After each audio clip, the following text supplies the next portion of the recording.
Welcome everybody to the February 2019 edition of the Anthony Peake Consciousness Hour. I'd like to read a section from one of my favorite books. To say it's a favorite book is difficult because it is an amazingly complex book. And it's the kind of book you can dip into and dip out of. It's the Exegesis of Philip K. Dick. Now, as many of you know, a few years ago, I wrote a book on Philip K. Dick and a biography of Philip K. Dick and a discussion on his life.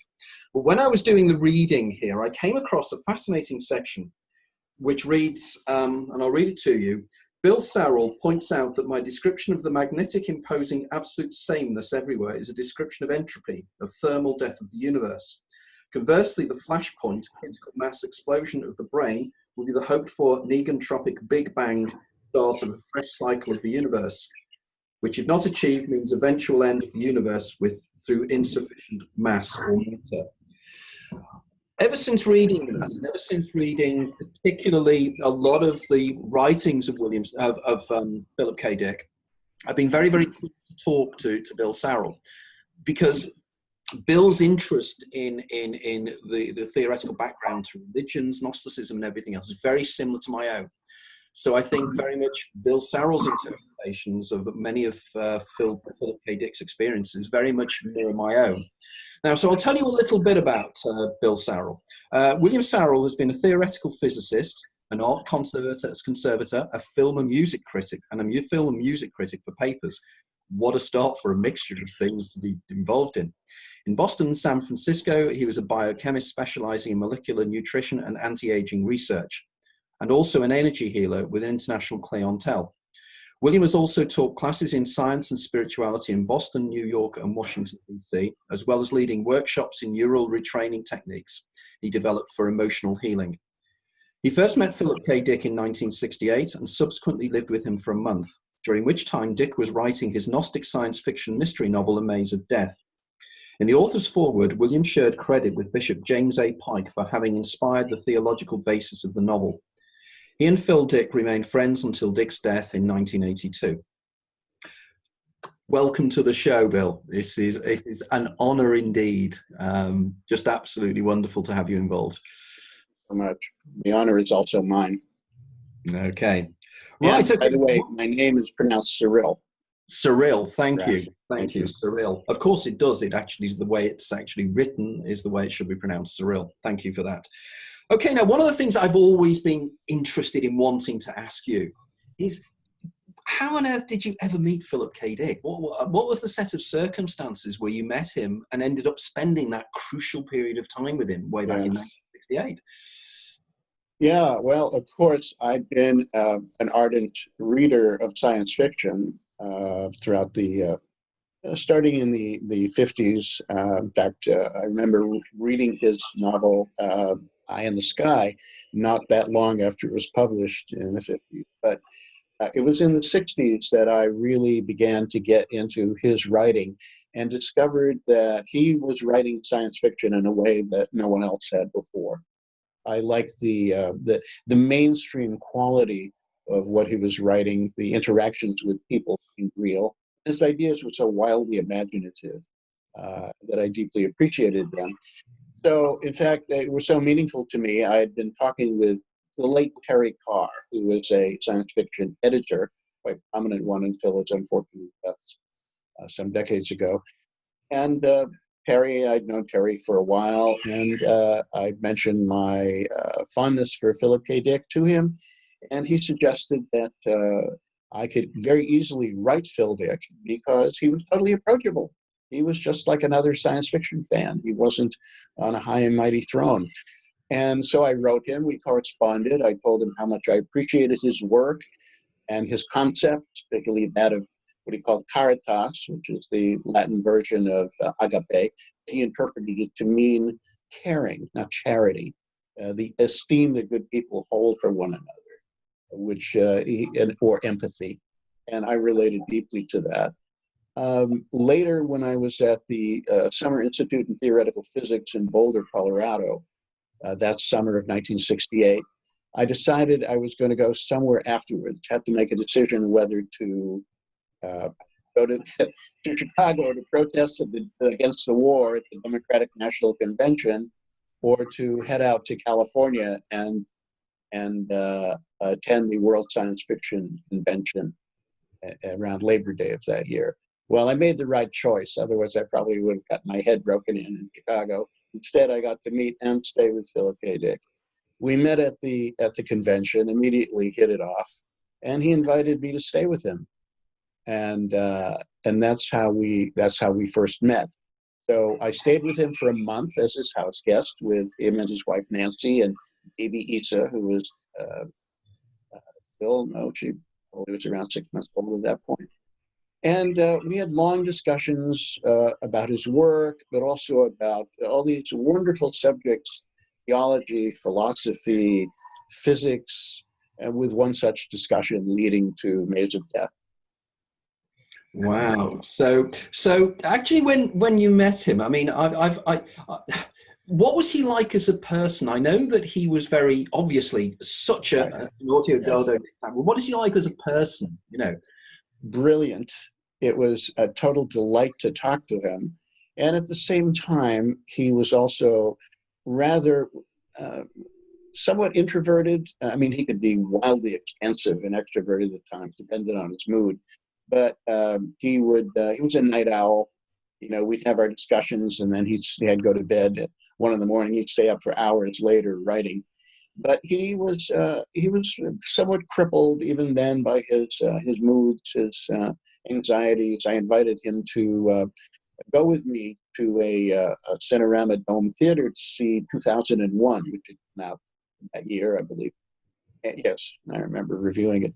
And he declined because he had agoraphobia, didn't want to leave his home. So it was a very intensive experience, largely sitting in his living room, talking for days and days about everything.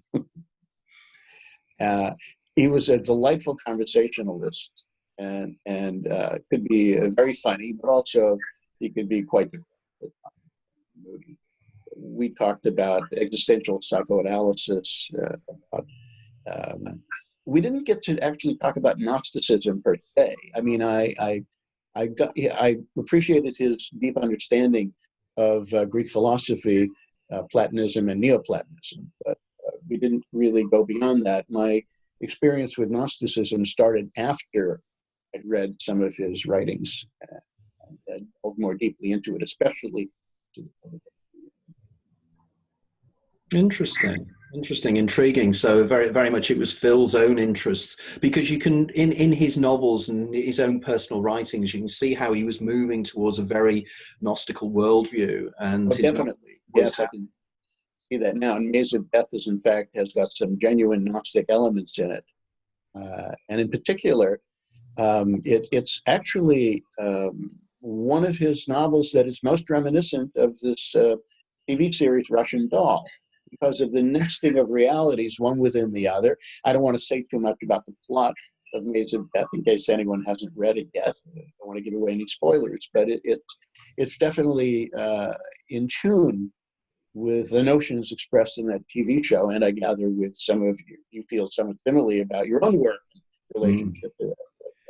So can you tell us a little bit about how the two of you worked on the writing of A Maze of Death? Because I reread it this week because I just wanted to revisit it again.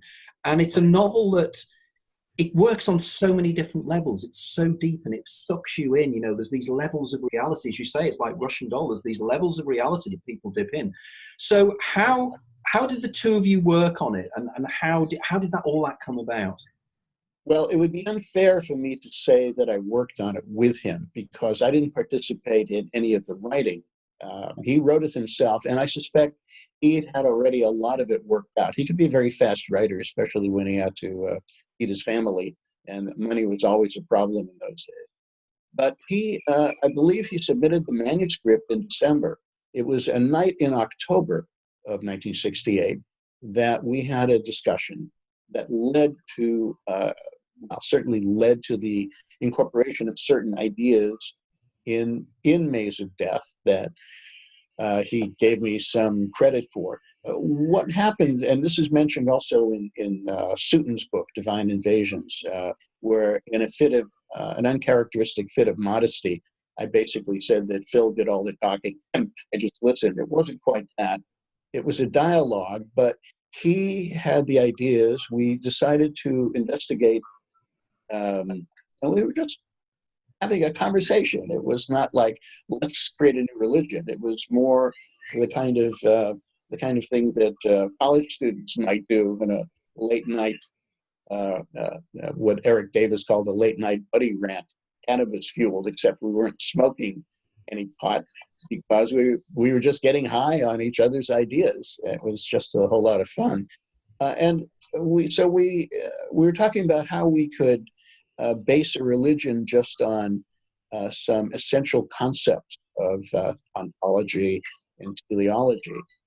And I didn't think that much of the evening. It was an interesting exercise. But a couple of months later, he called me up. I was living in Berkeley at that point, and we were seeing each other occasionally, but I was no longer living with him. A few months later, he called me and said, well, I've written a book. I wrote a novel based on these ideas. And so I was delighted to hear that. When I read the book after it came out the following year, I was a little disappointed with it because I found that I thought it was somewhat not as beautifully written as Ubik, which is the book he'd written before that. A masterpiece of a work, my favorite work that touches on somewhat similar themes. So, but it would not be fair to say I participated in the writing, just in some ideas, but I'm quite certain he had a lot of it worked out in advance and then found a way of incorporating some of what we discussed into the book.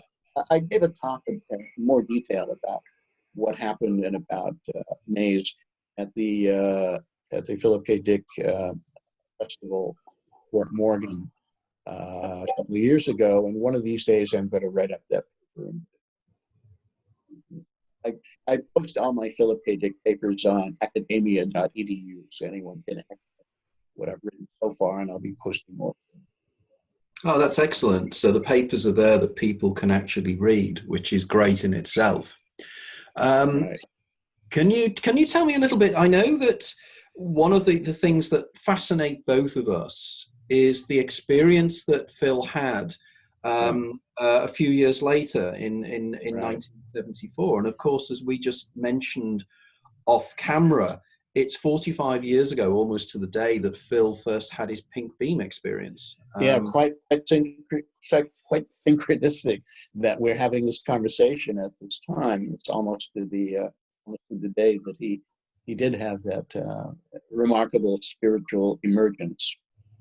So what are your opinions? Were you around? Did you know him? Was he in communication with you when those events took place? Well, I had left sort of indirectly. I stayed after meeting Phil. I stayed in California for over a year and then returned to the East Coast at the beginning of 1970 in order to finish my graduate studies in physics. But we stayed in touch by mail and by phone. However, I didn't see him again in person for a few years. When I did, I met some of the people who had been involved in the experience, like Tessa and Kevin Jeter. And it was in 75 or 76 that I saw him again and stayed with him in Tessa for a few days. And I remember the discussions we had at that time about theories of time, discussions about this Russian scientist, Kozyrov. It was Nikolai Kozyrov, NK he called him. He was very taken by his theories that time had a kind of energy, density, and so forth, which I didn't understand at the time, although I've come to a later appreciation of some of those concepts. But even at that point, Phil was kind of cagey about what had actually happened to him. It wasn't until I visited him later in 1977 and 78 that I heard more of the full story of what the events were like. So I would say I was an indirect participant, indirect witness to some of the events, but I didn't really get a chance to talk to him about it. And it's unfortunately, it's I wish I'd had a chance. I went through a Valis-like experience myself that happened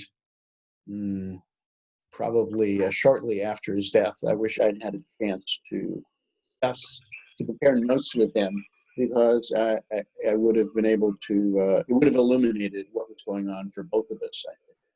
Could you tell us more about your Valis-like experience? Right. Well, let's see. I had a spiritual awakening in the early 1980s that was fully underway by 1981, at which point it was a very intense time with florid visual phenomena. I can say that my third eye opened wide, and I discovered I could see energy fields surrounding people, even to the point that I could see the electrical wiring in walls that was hidden behind the walls glowing. It was an extraordinary time. And around that time, I also discovered various intuitive gifts and a healing ability also. So what happened after that opening was that I had returned from a meditation retreat about a year after Phil died. And at that point, I was spontaneously struck in the head, not by a beam of pink light, but by 3 successive beams of white light that reprogrammed my consciousness. And it had a profound impact on me. I can tell you a little bit about what that was like. Please. I remember distinctly one of them. First of all, they were tight beams. It was like a laser beam, and it was clearly directed from elsewhere in the universe. And it was very tight and just focused right in my head. It was white light, and I began seeing things. First, I would see patterns. First, I saw equations from physics, symbols. It was all symbolic. And then I would see different languages, ideograms, Chinese lettering, Sanskrit, things of that sort, sacred languages. And then that just dissolved into pure pattern. And this went on for a period of time. Then it stopped, and then another transmission occurred. And it felt as though I were getting a download of information from somewhere else. And I was in full possession of my senses, fully articulate. It wasn't that I'd gone off the deep end in any sense. It was just quite remarkable to have this happen. But I've been going through so many unusual experiences following that spiritual awakening I mentioned, that I wasn't surprised by anything that was happening at that point. Now, I'm not the only one who's had experiences like that. In fact, there's a theoretical physicist, sort of a rogue physicist named Jack Sarfati, who I think you know of, who also had a Valis experience, but it was when he was 13 years old. He's talked about it as being up the phone and being spoken to by an AI voice, artificial intelligence voice, computer voice that may have come from an ET source, that also gave him information and that also affected his future. And he became, especially starting around 1974, same time that Phil got his downloads, it was that Jack was writing his book, Time and Space, that his theories about alternate universes and what's now known as EPR equals ER, the connection between wormholes and consciousness. So I did not hear an AI voice as Jack and Phil Dick did. It was just a direct download of information, but it changed my life as surely as it changed both Phil Dick's life and Jack Sarfati's life.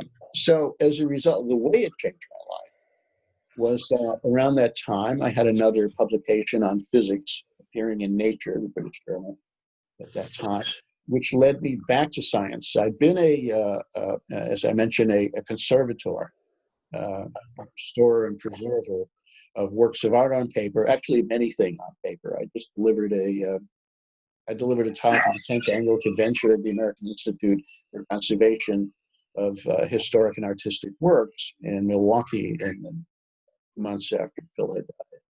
I remember. And that was the high point of that career. And afterwards, after these downloads later in 1982, early 83, I began going into a different direction. As I said, I had another paper in physics published. I decided to go back to science, to leave the field of conservation, art restoration.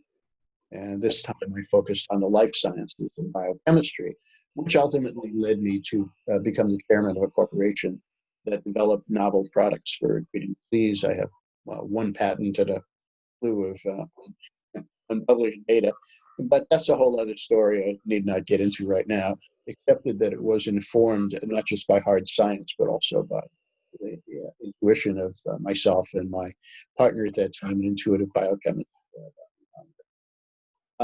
So subsequently to these events, I continued developing my intuition.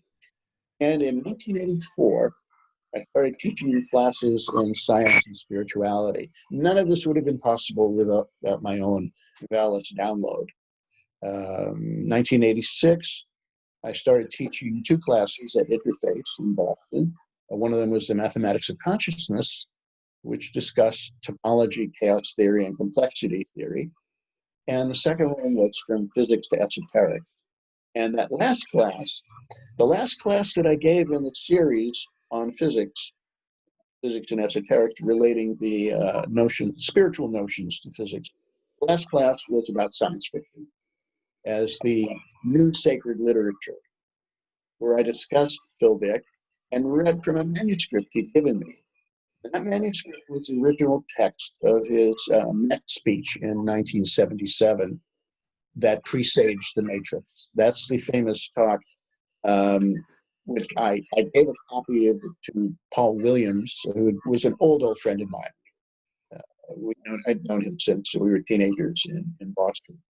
And he'd become the he'd met Phil Dick in 1988, the same time I had, the same convention, in fact, and later became Phil's executor after Phil's death. I gave a copy to Paul Williams after Phil's death.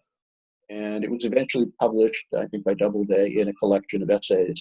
And this particular one is quite well known. It's, if you find this world bad, you should see some of the others.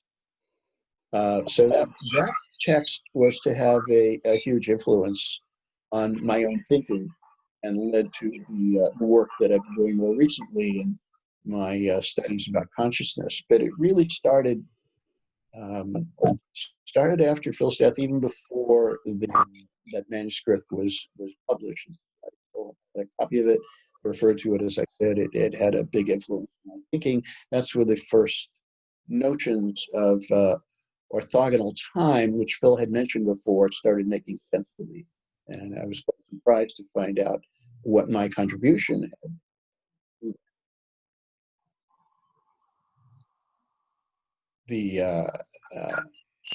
You'd like to know a little bit more about what the impact of that speech had been on me. What I can say is that there are, Phil talked about orthogonal time as being another kind of time that was at right angles to our usual sense of time.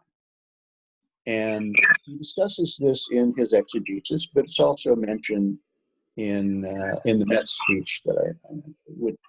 Now, the Met speech is primarily about alternate worlds, and Phil talked in particular about God, as he called him, the reprogrammer, could make a choice between which universe to manifest, almost as though going into a closet and picking out a different suit and saying, well, that's the one I'm going to wear today. And then our experience of being present in the universe could abruptly change, perhaps even without our noticing it. We might wind up with a different past or a different present that we wouldn't notice because it was a continuous process. So I refer you to the speech to see exactly what he said about it. But I recognized an element of that went back to our discussions in 1968, and how to put the orthogonal time in the context of alternate universes.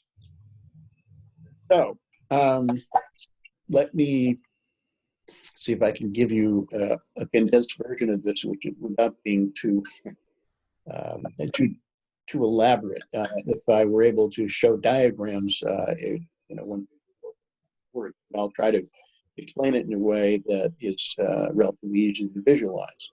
Okay. In April of 1968, the American Scientist magazine published an article by John Wheeler, the eminent physicist who I'm sure you know of. He was the one who named black holes. He contributed greatly to our understanding of the intersection between quantum theory and general relativity.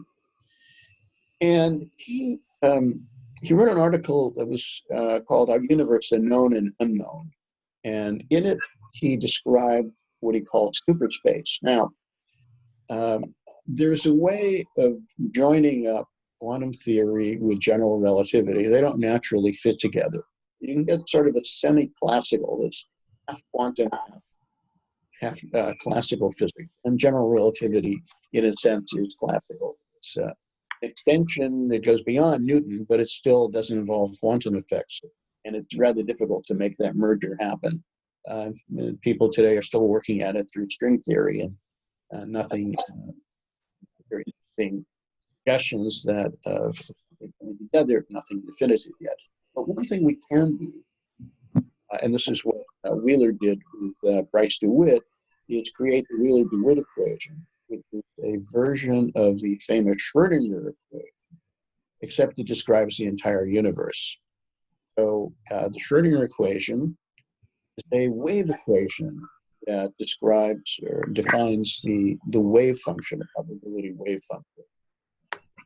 If you look at the wave function for the entire universe, Schrödinger type equation, that would be the Wheeler-DeWitt equation. So it can describe not just this universe, simplified version of universes, but many other universes. So Wheeler came up with this concept that he called superspace, which is actually an infinite dimensional space that contains every possible three geometry. What is a three geometry? Give you an example. The geometry of our universe is usually taken to be, it appears to be flat, but it's assumed to be bounded.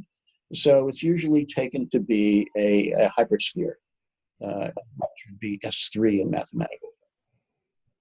Now, sphere, a two-dimensional sphere, is not a basketball, it's the surface of a basketball. It's the surface of a solid ball. A three-sphere would be the surface of a solid four-dimensional ball, which we really can't visualize. But if you had a four-dimensional ball and put the three-dimensional surface of it, that would be a hypersphere or a three-sphere. So Bill, is this similar in many ways to say a tesseract is like a cube, but it's the same kind of principle as that? Yeah, tesseract, yes, exactly. And we can project to see what that might look like into our three space. So we can only see shadows of a tesseract. Well, in a similar fashion, this higher dimensional sphere, the surface of a higher dimensional sphere is the shape that our universe presumably has. It's S3 in mathematical language. The topology of the universe is S3 cross R1, where R1 is a real number line representing time. So it's a product of time with a hypersphere. Now, what Wheeler did is said, let's consider every possible three geometry. And that includes, I won't even talk about matter fields, but basically matter distorts space. That's Einstein's theory. So you can imagine all these different three-dimensional hyperspheres that with various aggregations of matter on it representing distortion. Imagine every conceivable one and then shrink all of those down to a point. This is a tricky part. Imagine every possible universe and shrink them all into a point. Now you've got a space of an infinite number of points, each one of which represents a snapshot of a universe at a particular moment. then any path that you thread through that space is going to, you can create a history of a universe from start to finish. So every path is yet an alternate history. You may have some universes with different physical laws than we have here that would not permit life to exist, for example, or that would get snuffed out after 250,000 years because the constants of nature were different. But in particular, there'd be an infinite set that would have an infinite set of universes that would, some of which would closely resemble our own. And so I told Phil about this because it had come out about 4 months before I first met him in 1968. I was discussing with him, and I said, this is the basis for your alternate worlds. Every path through this space is a different alternate world. And in some sense, there are some worlds that are very close to one another, where you can imagine that you can transition, you can leave one alternate universe and go to another. Of course, this thought later became, and I'm sure he didn't remember our conversation, but I remember it very clearly. It later seemed to become incorporated in his ideas, particularly expressed in the exegesis and in that Met speech of his, of there being an infinite set of possible universes sort of lined up next to one another. And in particular, in his Valis revelations, I do think they were revelations, that he became aware that he was living simultaneously in two different times, in California of the 1970s, and also in, I think it was in sort of early Christian times, where he identified with, not with a past life, but with a superimposed personality that he called Thomas. So that was a case of superposition of two universes onto one of which he felt was the spurious interpretation of our present day world, that real time had stopped back after Christ's death and really started up again only around 1974, after Nixon was impeached. That's again, that goes to his peculiar theories. And now, so what is this? So what this all means is, this is one understanding of how orthogonal time works, that all these different universes, every different path from one universe, all these different timelines of universes, histories of the universe from start to end, are all sort of arranged. They're not parallel, they're actually perpendicular to one another. So in a sense, each one is perpendicular. But later, when I began researching the exegesis in more detail, and I discovered a great deal more, and this is where the original inspiration came from, speech as Met speech of his, trying to understand what was going on. So I would say also that one of the most valuable experiences I undertook was to assist Hélène Collomb, the translator of the exegesis into French, because it's actually the most, it's the version of what Phil wrote, even though it's in French, that is the most complete, the most accurate. There are a variety of errors that crept into the American publication. Oh. And we tracked them down, reinterpreted some of what he said, because sometimes his handwriting was generally atrocious, and corrected a number of errors. So by going through that, I acquired an even deeper appreciation for what his writing was about, and that influenced well.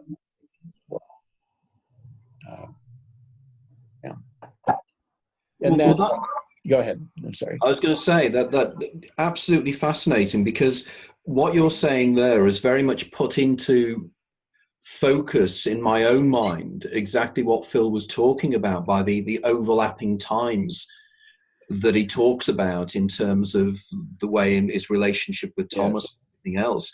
And it suddenly now makes sense because you've actually put it into a picture in my mind of my understanding of how physics and the writing of Wheeler, and particularly the writings of, I don't know if you've come across, there's a guy called John William Dunn, who was an Yes. Anglo, and Dunn's idea of serial time. Right. So here we have kind of a new interpretation of Everett's many worlds interpretation, which is far more dynamic and far more mathematically based in terms of the idea of how it all structures together. And that was absolutely fascinating. I really was so intrigued by what you were saying there.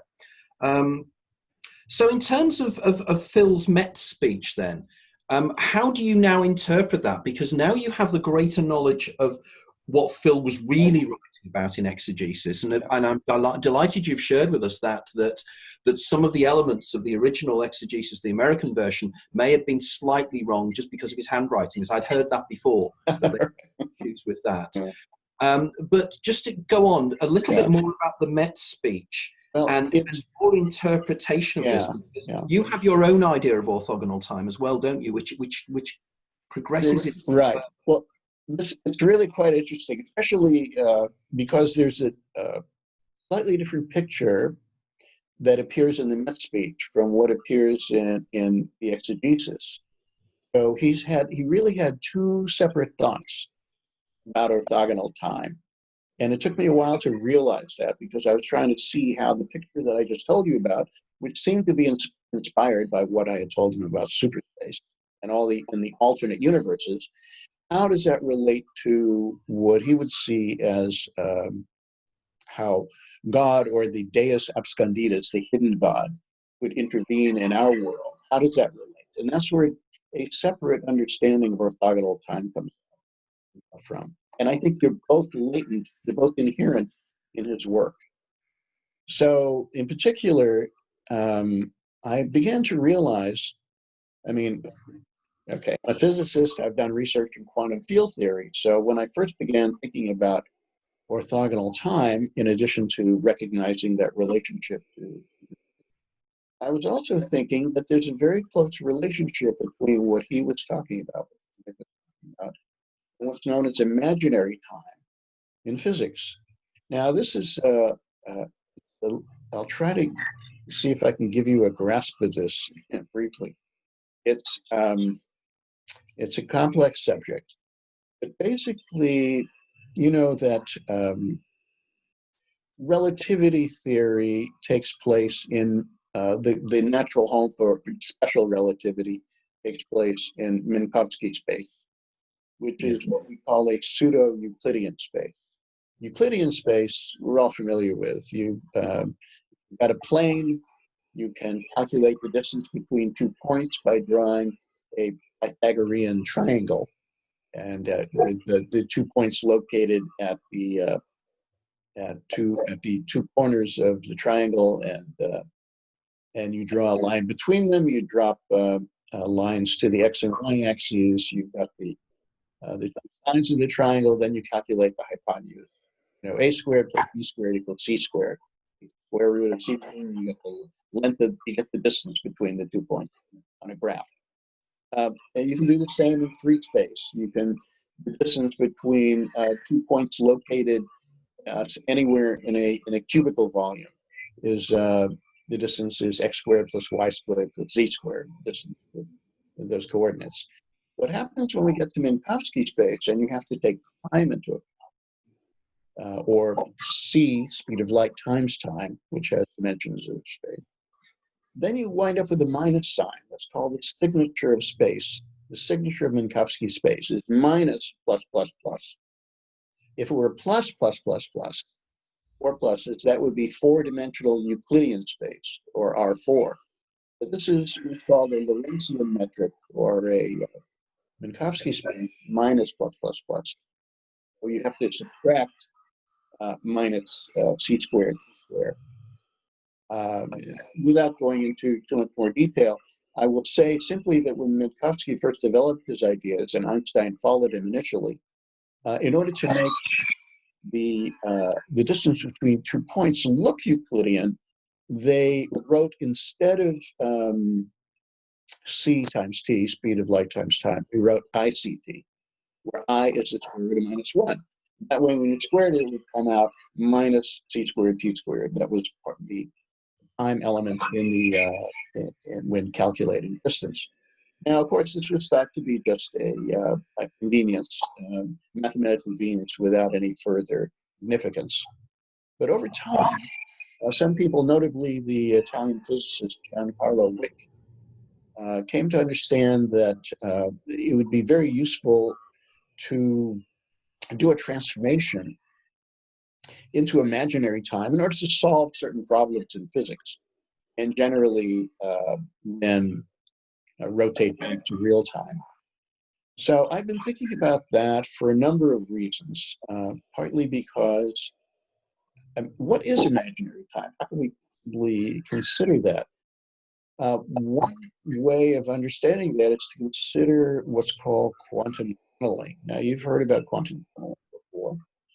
The analogy would be, let's say you've got a ball in your hand and you're throwing it at a wall. A classical ball is what's going to happen. The ball is either going to go over the wall or it's going to bounce back at you. But in quantum theory, if you make the ball small enough, let's say it's an electron, you fire it at a barrier, it's a potential barrier, then it sometimes the ball will get reflected, but sometimes a small percentage of the time, depending on the energy of the ball, the thickness of the barrier, and so forth, the ball will go through the wall. That's quantum tunneling. We can say that the particle has tunneled under the wall. Well, that actually, what's remarkable about that is that when you look at the equations, you can visualize what's happening. It's by saying that the ball has disappeared from real time and gone into imaginary time. And in fact, there was a recent paper a few years ago by some physicists in Australia who measured tunneling time and concluded it was instantaneous.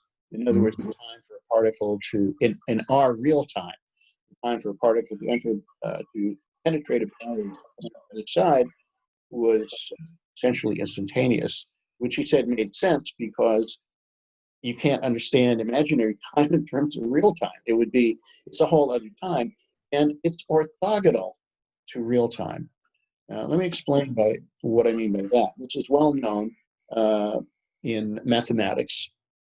If you draw the Argand diagram, complex plane, this is where you make one axis, let's say the y-axis, imaginary, and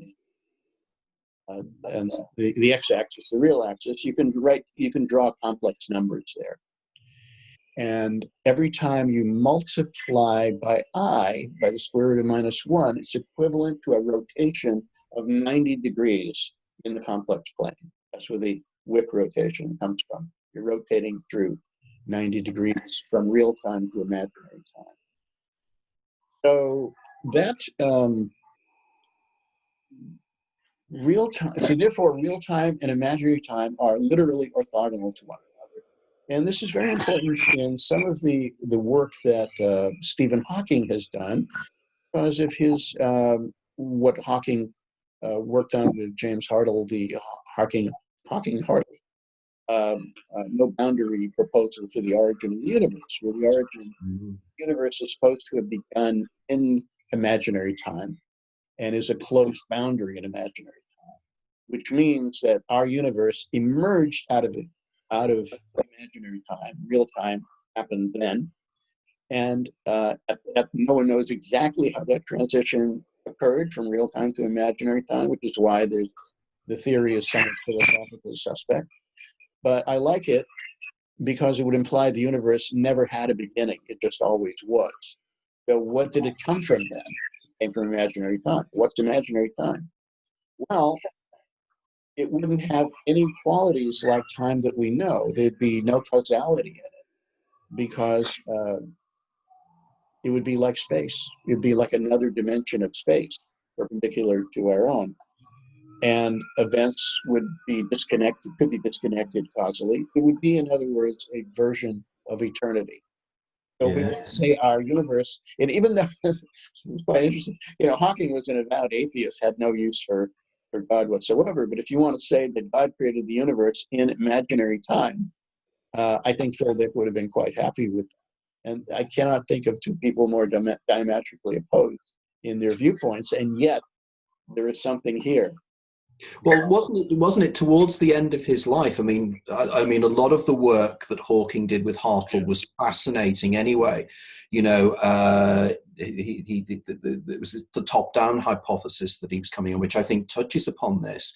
But I think it's important for the listeners out there to also realise that when we're talking about things such as quantum tunneling, yes, the whole reason the sun shines is because exactly. of quantum tunneling. So the immediate effects, the immediate existence of life on this planet depends upon a really weird quantum effect that you've then taken into a really different area, which I find profoundly exciting, really, really exciting. And I have to admit that I only looked at your the presentation that you sent me yesterday. I only looked at around about 3/4 of an hour ago.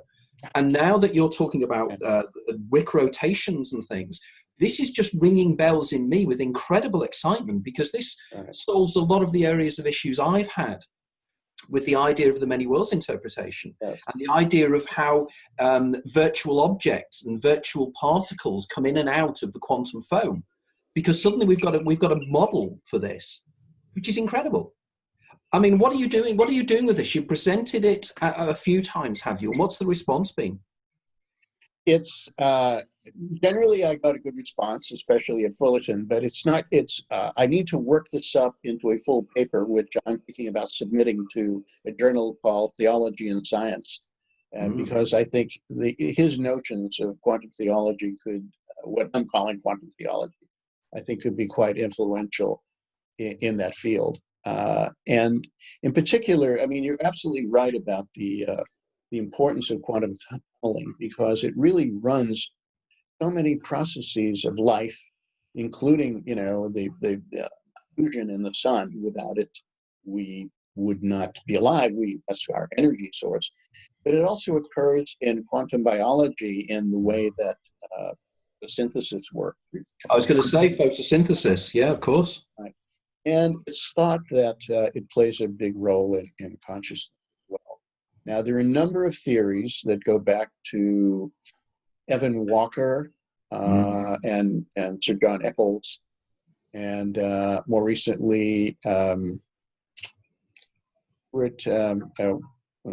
Roger Penrose's collaborator, whose name escapes me at the moment. Stuart Hammerhoff. Thank you. Right. So they have, these are a variety of different theories about how quantum tunneling plays a direct role in consciousness, in human consciousness. And in some theories, you have tunneling occurring across synapses, what Walker said, and I think Eccles, neurophysicist, neuroscientist, agreed with him around that. And then you've got Hammerhoff and Penrose's idea about tunneling taking place in nanotubules or microtubules. Nanotubules. Their orchestrated objective reduction model, isn't it? Yeah, right. But I think that from that point of view, any quantum theory of consciousness that involved tunneling is necessarily going to have to bring in this notion of imaginary time. And my thesis is that if this is the domain of eternity, this is the domain of eternal patterns, of Platonic forms. It's Plato, isn't it? Yeah. This notion was about. Then in a sense, what we can call God, or the God above God, the one who looks down at superspace, the one above all of superspace, and yet another dimension, orthogonal to all of those possible universes, is the one who's making the selection which one to go through. And even because quantum tunneling is thought to be involved in the birth of the universe itself, as in the theories of Hawking or Lincoln, Tufts University. So so one way of understanding a view of God from this perspective is of a consciousness living in an atemporal space, all space, which harkens back to Phil's famous line. Phil was very fond of quoting a famous line from Parsifal, which is in Gurumant's Grail Knight says, Parsifal, you see here, my son, time becomes space. And so if everything is space, that is the realm. I mean, imaginary time is a dimension on the same ontological setting, so on the same ontological footing as another dimension of space. So that's the domain of what you could say is divine consciousness, that is perhaps choosing which universe to select to be born through a quantum tunneling process, as well as having an influence on everything that goes on. And our consciousness, I'll just mention briefly where this is leading. There are old ideas that go back to Neoplatonism, for example, or even earlier, and the Hermetic aphorism, as above, so below. I mean, you certainly see that reflected in, for example, the duality between, let's say, yin and yang. Yang is heaven, is above, yin is earth, is below. And yet these two, this is not it's not a dualistic understanding of the universe, because it's really a dual aspect monism. You have the Tao is the one, but it has two aspects. And one of them is heaven and the other is earth. One of them is somewhere up in orthogonal time, a consciousness that looks down on and has a relationship to what's going on here. And that's the realm of spirit. And then we have the realm of matter. And these two realms are interdependent. Neither one is the entire picture of the universe. Both together are the entire picture. So we have real physical brains. Where does our consciousness reside? Is it in our heads? Is it somewhere outside our heads? Are our brains just receivers for something else? Clearly, there are, according to at least these theories of consciousness, we have quantum mechanical processes going on in our brains. But are they being influenced? This is my thesis, which I drew a conclusion based on reading Phil Dick's work, that our consciousnesses are influenced by something that is transtemporal. That is, this is how a part of our spirit resides in orthogonal time, in imaginary time, and influences the probability of quantum transitions. Mm-hmm. That's how you can have spirit influencing matter, not directly, just making certain events more probable on a quantum level. And that's how certain ideas can come into our minds, let's say. This is the part of us that is immortal, that's transtemporal, that is not bound in time or space, as our bodies are. But the two together form a comprehensive picture of the universe, not one by themselves. That's why I have no use for reductionist theories that attempt to explain the whole universe only from the point of view of physics. Mm-hmm. Yet you could say, well, aren't my ideas reductionist or Phil's ideas reductionist because we're applying physics to spiritual matters? And I say no, because physics and the mathematics behind it are languages, and you can apply them to anything. I mean, in fact, there have been applications of techniques from physics to understand things like social phenomena or group activity, phase transitions in collections of entities or objects. For example, we see flocks of birds or schools of fish laying apparent consciousness, where they'll all suddenly move in the same direction at the same time. And that all comes from, they're not connected in any way except what's called the nearest neighbor principle. I don't want to get into details, but it's analogous to what happens in let's say, an icing ferromagnet that's going through a phase transition. Yeah. But you can have reorganizations in the physical realm that is driven by, these are emergent behaviors. And in the same way, you can apply these same tools of physics to understand any concepts relating to consciousness. So it's not saying that consciousness has a physical basis, it's rather using the language of physics to explain what consciousness means and how it can interact with what we regard as that physical consciousness. That's an abstruse concept. Wow. That was incredible.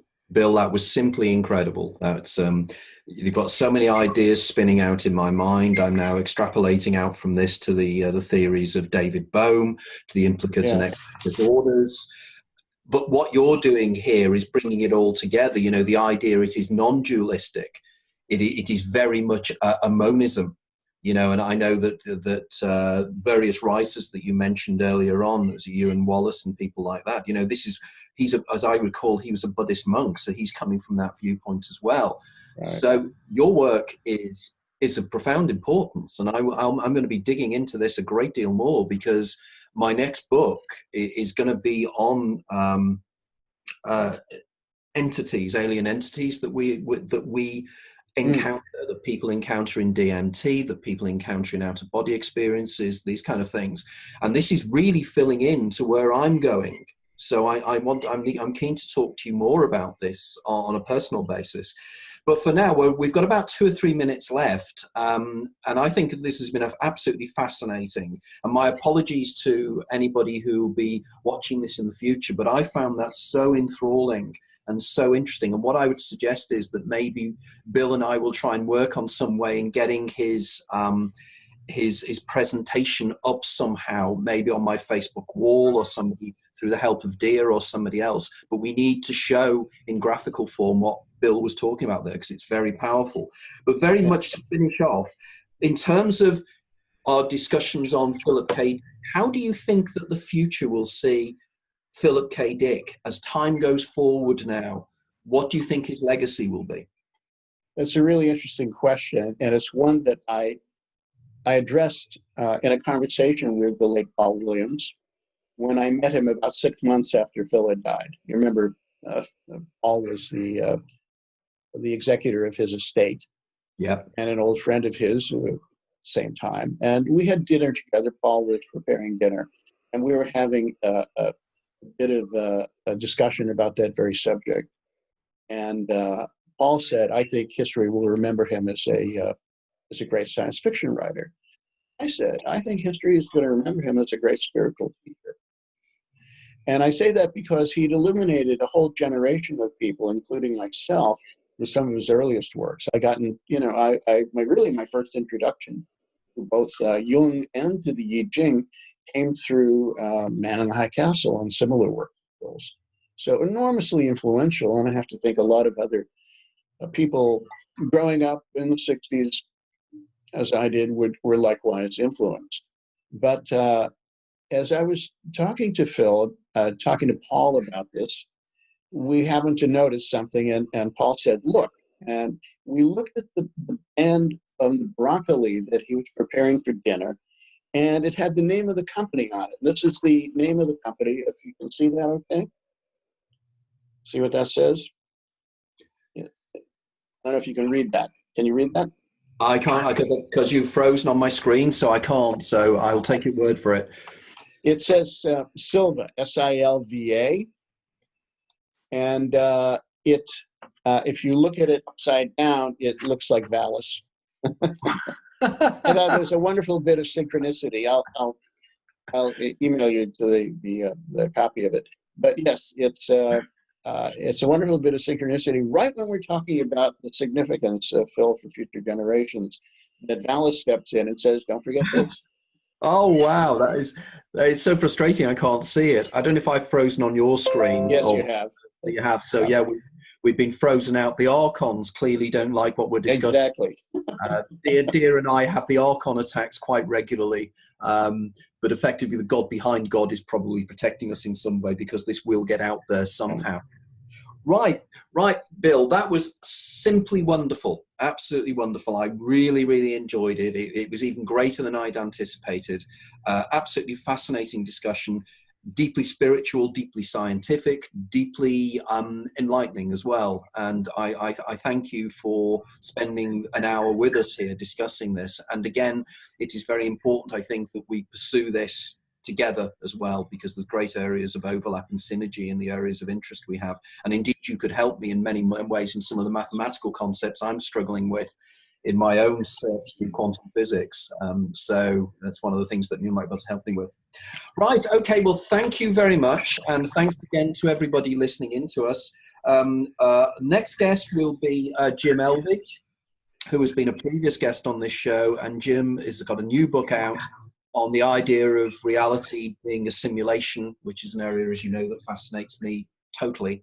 And again, is a perfect back with our interview here with William Sarill as well. So thanks again to Bill, and as always, thanks to Dia Nunez in the background, who without her none of this would happen. Okay, thank you very much, and we'll see you all again soon. Thank you. Thank you, Tony. Thank you.